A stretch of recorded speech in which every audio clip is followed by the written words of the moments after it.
पागल खाने पहुंचते ही देखा सामने खड़ी थी एक पागल सी रेखा। पागल खाने पहुंचते ही देखा सामने खड़ी थी एक पागल सी रेखा।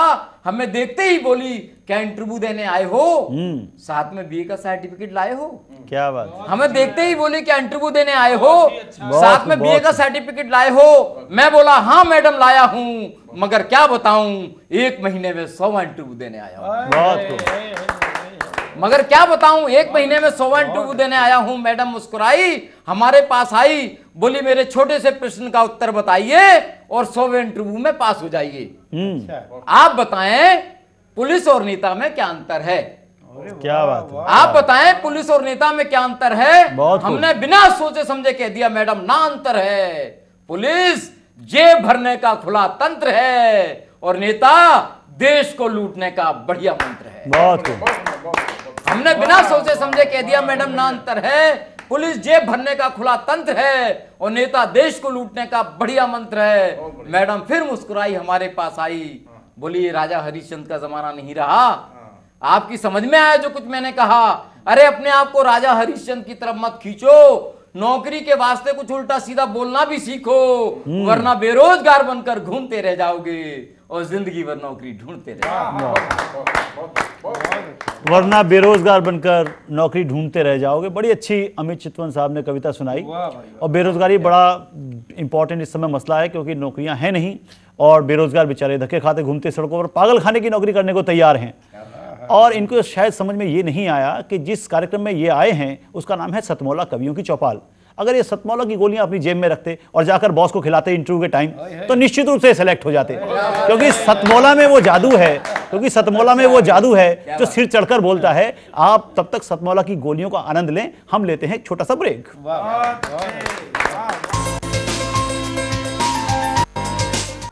एक वेश्या ने हम पर मानहानि का मुकदमा चलाया, यानी कि हम जैसे शरीफ आदमी को भी अदालत में बुलाया।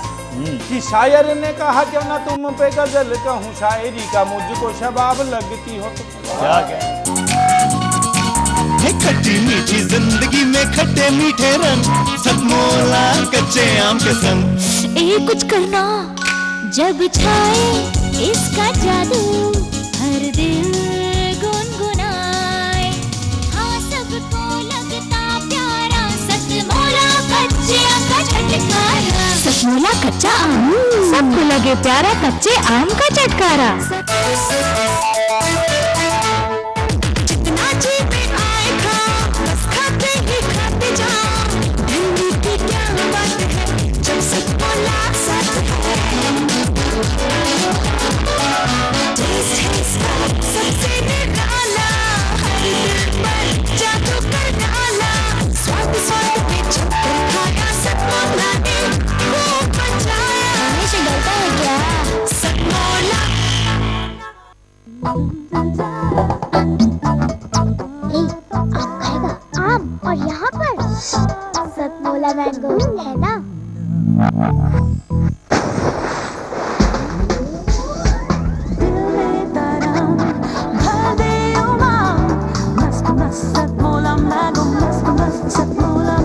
आम का जूस गोली में जूस।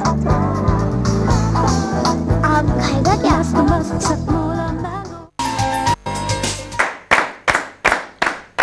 ब्रेक के बाद सतमौला कवियों की चौपाल में कविता की बेहद खूबसूरत महफिल में मैं विवेक गौतम अपने दर्शकों का फिर स्वागत करता हूं, अभिनंदन करता हूं। और अब हमारे साथ हैं भाई राजेंद्र राजा, जिनके बाल बहुत सफ़ेद हैं लेकिन उनकी कविताएं भी बहुत उजली हैं।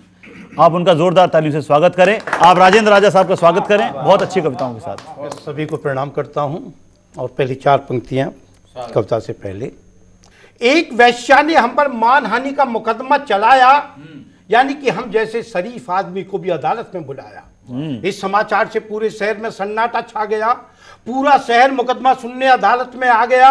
एक कटघरे में हम खड़े थे, दूसरे में कमलाबाई थी। हम अकेले थे, वो सरकारी वकील के साथ आई।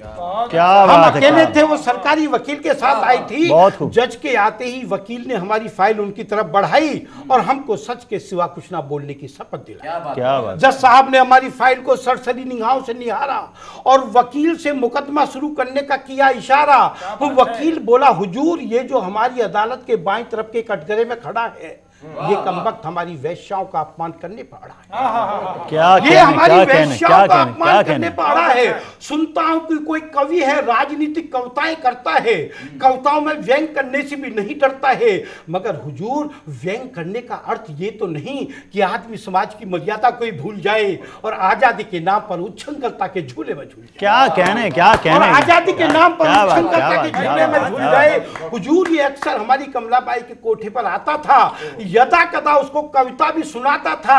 हुजूर यहाँ तक तो बात सही थी और हमारी कमलाबाई को इससे कोई शिकायत नहीं थी, मगर हुजूर उस दिन राम जाने ये कौन से ठेके की चढ़ाकर आया था और इसने खुल्लम खुल्ला देश की राजनीति को कोठे की वैश्या बताया। क्या कहने, क्या कहने, क्या खुल्लम कहने। खुल्ला वाह, देश की वाह, राजनीति को कोठे बहुत की खूब, वैश्या बहुत खूब। बताया था। अब हुजूर आप ही बताइए कि राजनीति को वैश्या कहना हमारी वैश्याओं का अपमान है कि नहीं? क्या बात है, क्या बात है, क्या बात है। राजनीति को वैश्या कहना हमारी वैश्याओं का अपमान है कि नहीं? आखिर इसने बिना सोचे समझे बात कैसे कही? हुजूर मानता हूं कि वैश्याओं का जीवन बड़ा विचित्र होता है, फिर भी उनका कोई ना कोई राष्ट्रीय चरित्र होता है। बहुत खूब, बहुत खूब, बहुत वो खूब। भी प्यार की भावना में पली और पगी होती हैं, इसलिए किसी की भी ना सही मगर देश की सगी। बहुत खूब, बहुत खूब। जबकि राजनीति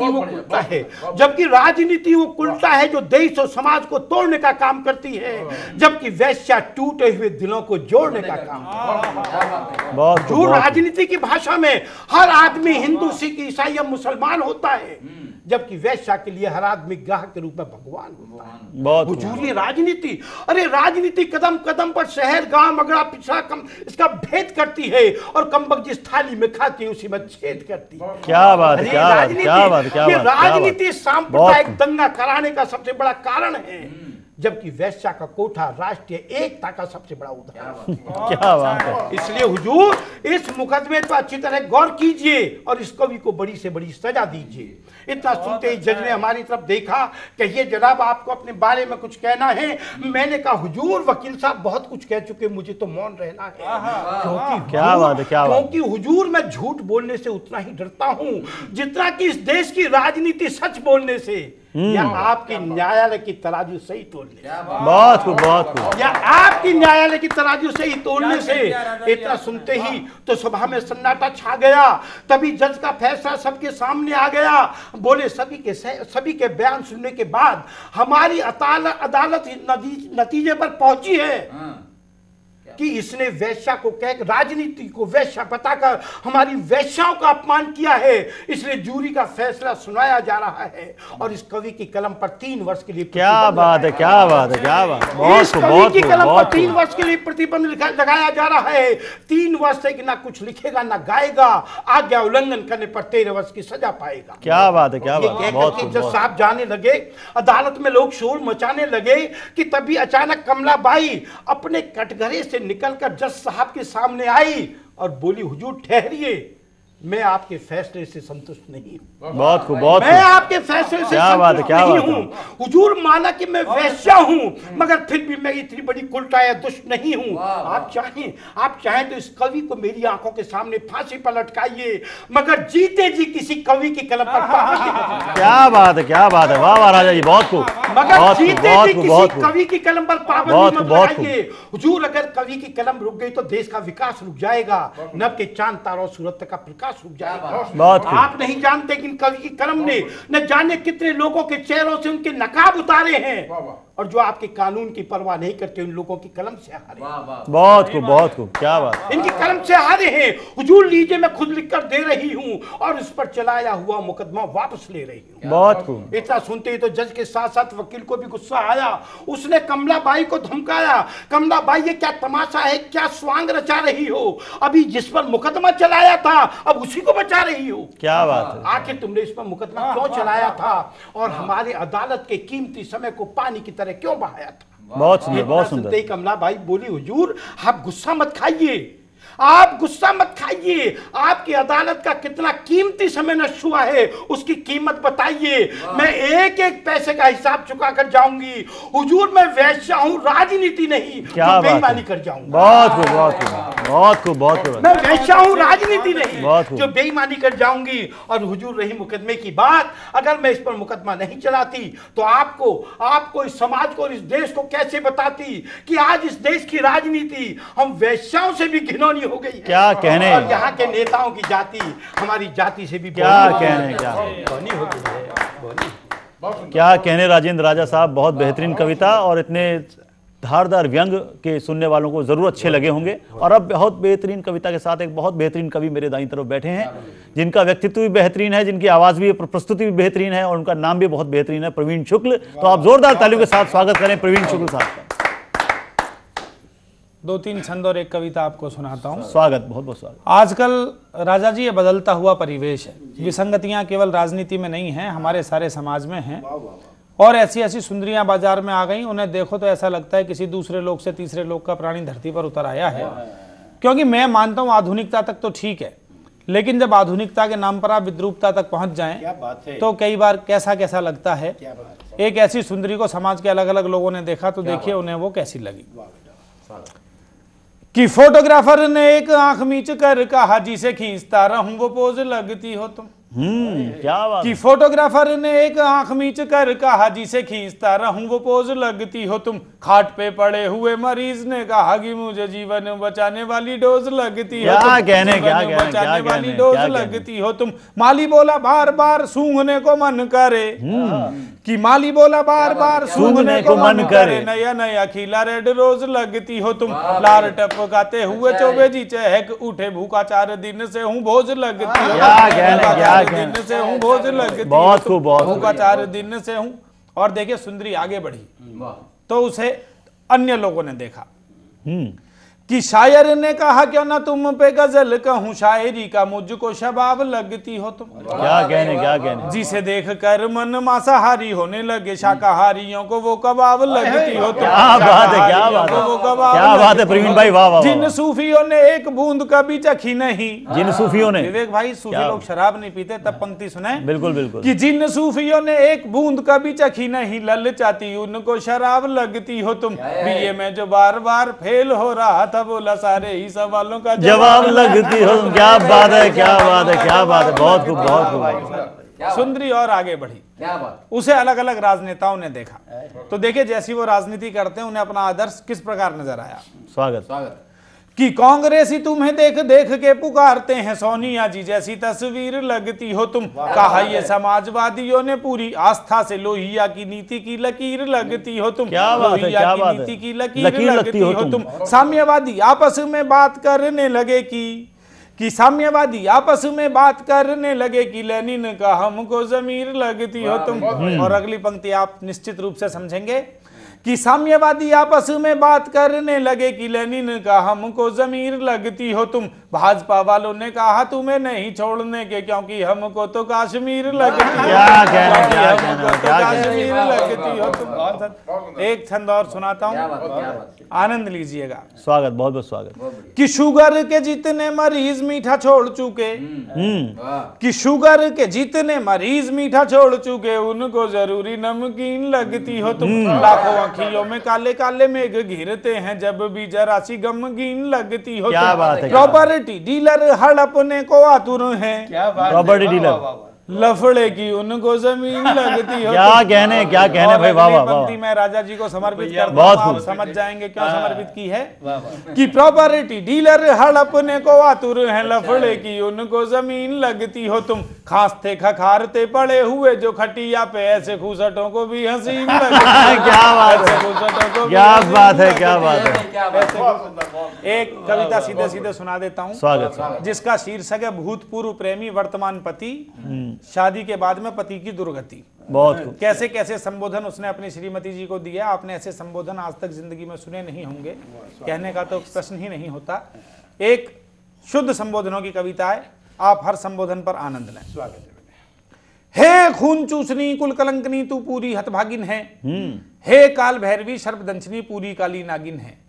रक्त पिपासु कष्टदायिनी लगती तू ईर्षालु है, हे राड बोवनी मूंड चाटनी देवी तू शंकालू। क्या बात है, क्या बात है। तू टूटा हुआ ट्रैक्टर थी मैं तुझको कार समझ बैठा, जिसने बेड़ा ही गर्क किया उसको उद्धार समझ बैठा। क्या बात। मैं समझ रहा था तू तो निर्मल निर्झर पावन गंगा है, पर जिसने मेरे घर को फूंका तू तो वही पतंगा है। क्या बात कर्कश है। कपटी कहकर मुझ पर आरोप लगाती रहती है, खाली ठलुआ पाजी नालायक मुझे बताती रहती है। मेरी अच्छी खासी किस्मत को तूने आकर फोड़ दिया, मैं छड़ा कुआरा अच्छा था तूने आकुनबा जोड़ दिया। क्या बात। चुन्नू मुन्नू रीटू पीटू टीटू का मुझे प्रसाद दिया, बच्चों की इस फुलवारी को तुमने पूरा ही खाद दिया। बच्चे जब से देखे मुझको दिन में तारे दिख गए, हम दूध पिलाना गोद खिलाना नाक पहुंचना सीख गए। क्या कहने, क्या कहने। फीस जमा करने वाली लाइन में अक्सर लगता हूं मैं, जगता जगता सोता हूं मैं, सोता सोता जगता हूं। मेरे सपनों की राक्षसी, मेरे सपनों की राक्षसी। क्या बात है, क्या बात है। मेरे सपनों की राक्षसी तूने मुझको मरवाया है, ओ भुसवरनी तूने मेरी काया में भुस भरवाया है। क्या बात है। मेरी पतलून शर्ट का तूने आकर कुर्ता बना दिया, जो हलवा पूरी खाता था उसका ही भुर्ता बना दिया। क्या बात है। मकड़ी की तरह से मुझ पर तू जाल पूरती रहती है, जैसे कच्चा खा जाएगी तू मुझे घूरती रहती है। क्या कहने, क्या कहने। तेरी माँ कहती थी तू तो मेरे चरणों की दासी है, पर मुझको लगता है तू तो मेरे प्राणों की प्यासी है। क्या कहने। जिसके सिर पर हो सींग उगे तू वही मरखनी गैया है। अगली पंक्ति में कविता देखें। क्या बात है। जिसके सिर पर हो सींग उगे तू वही मरखनी गैया है। मैंने तुझको गिन्नी समझा तू खोटा घिसा रुपैया है। क्या कहने। हे कुरूपणी हे डरावनी मुझको लगती तू चामुंडा, मैं खूंटा जिसमें भैंस रूपड़ी तेरा पड़ा हुआ कुंडा। क्या कहने। तुमने मेरे जीवन में आकर डाले कितने चमत्कार, हे खप्पर भरनी काली माँ तेरे चरणों में। क्या कहने, क्या कहने, क्या कहने। क्या चमत्कारिक कविता है प्रवीण शुक्ल जी की।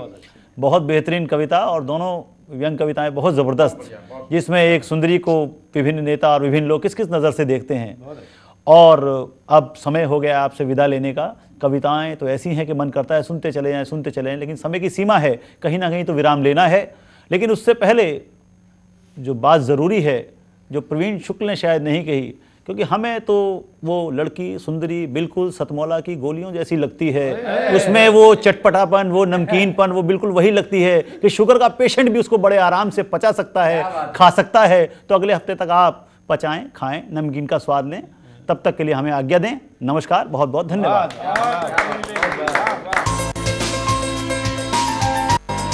आज फिर सारा दिन चंदनों पे वज्र धातु रो रहा है नौनिहाल, नानी की कहानी जैसी दूधू रोटी हो गई। बहुत तुम साथ न दो मेरा, चलना मुझे आता है। खट्टी मीठी जिंदगी में खट्टे मीठे रंग, सतमोला कच्चे आम के संग। कुछ करना जब छाए इसका जादू, हर दिल गुनगुनाए।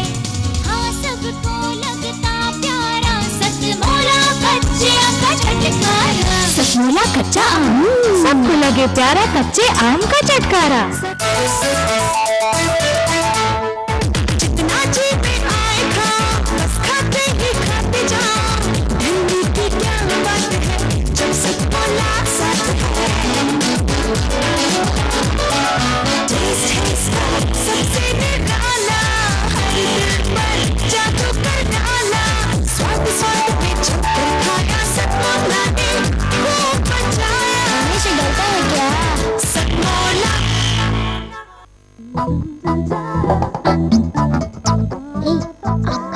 आम और यहाँ पर सतमोला मैंगो है ना।